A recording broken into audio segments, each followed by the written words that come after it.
संत कबीर साहेब की अमृत वाणी सुनकर मन हल्का हो जाता है। इस जटिल जीवन का सार अपने आप ही समझ आ जाता है।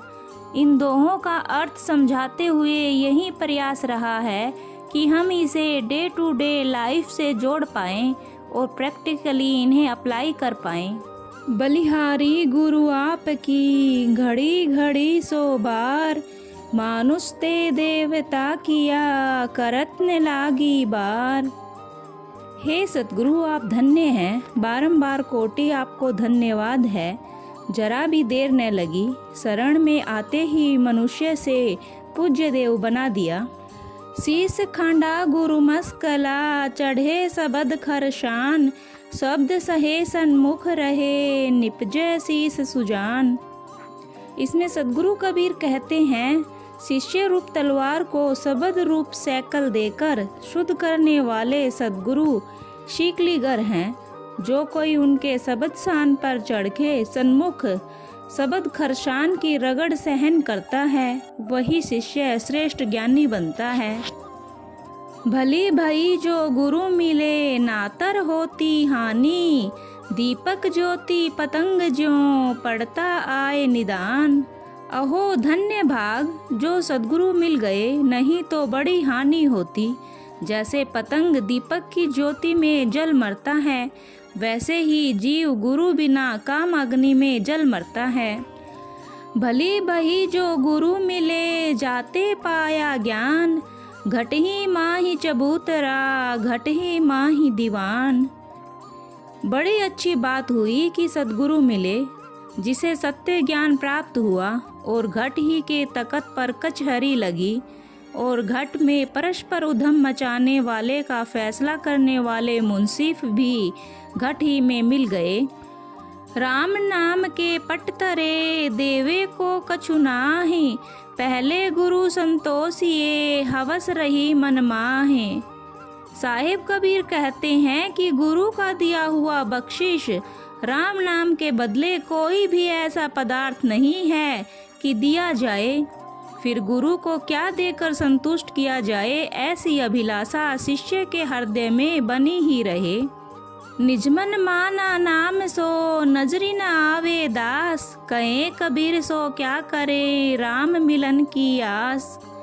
जिसकी मनोवर्ती राम नाम ऐसा अनूठा पदार्थ पाकर हृदय में शांत हो गई हो, ऐसा जिज्ञासु दृष्टि में नहीं आता। कबीर गुरु कहते हैं कि यदि हृदयगत राम नाम में प्रेम करने वाला हो, तो वह अन्य राम मिलने की आशा ही क्यों करेगा। निजमन सो नीचा किया, चरण कमल की ठोर, कहे कबीर गुरुदेव बिन नजरी न आवे और। जिन जिज्ञासुओं ने अपने मन भरमर को सद्गुरु के चरण कमल के रस में स्थिर कर दिया है, कबीर गुरु कहते हैं उसको गुरुदेव के अतिरिक्त और कहीं ठोर नजर नहीं आती। फिर जाए तो कहाँ। तन मन दिया तो भल किया, सिर का जासी मार, जो कब हूँ कहे मैं दिया, बहुत सहे सिर मार। सदगुरु कबीर कहते हैं कि तन सहित मन को गुरु के चरणों में अर्पण कर दिया तो बहुत अच्छा किया। सिर का भार उतर गया, अर्थात कर्तव्य समाप्त हो गया।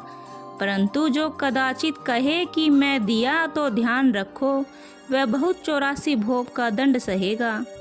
तन मन ताको दीजिए, जाको विषया नाहे, आपा ने सब ही डार के, राखे साहिब माहे। साहिब कबीर कहते हैं कि होशियारी के साथ तन मन उसी गुरु को अर्पण करो जो विषय से विरक्त और माइक पदार्थों के अभिमान से रहित आत्मनिष्ठ हैं।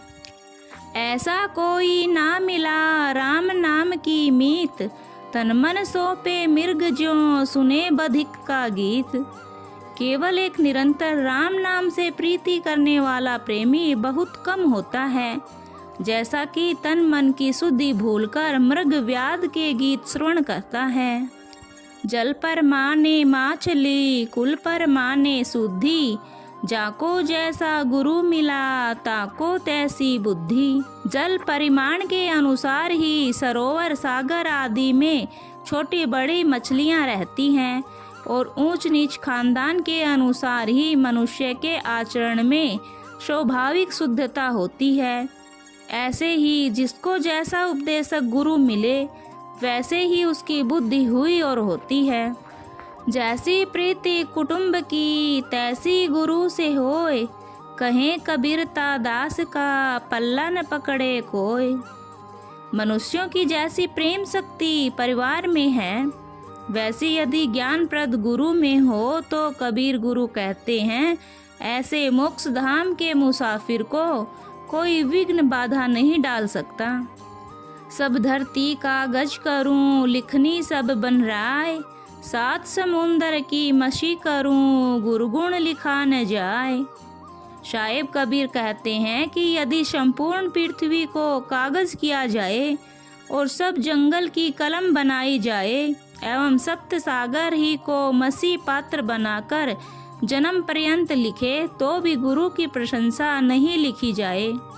बूढ़ा था पर उभरा गुरु की लहरी चमक, बेड़ा देखा झांझरा उतरी भया फरक। गुरु की ऐसी लहर चमकी अर्थात कृपा हुई कि संसार में डूब रहा था परंतु बच गया, क्योंकि गुरु दृष्टि से हजारों छिद्र वाला संसार रूपी जहाज देखने में आ गया, इसलिए शीघ्र उतरकर अलग हो गया।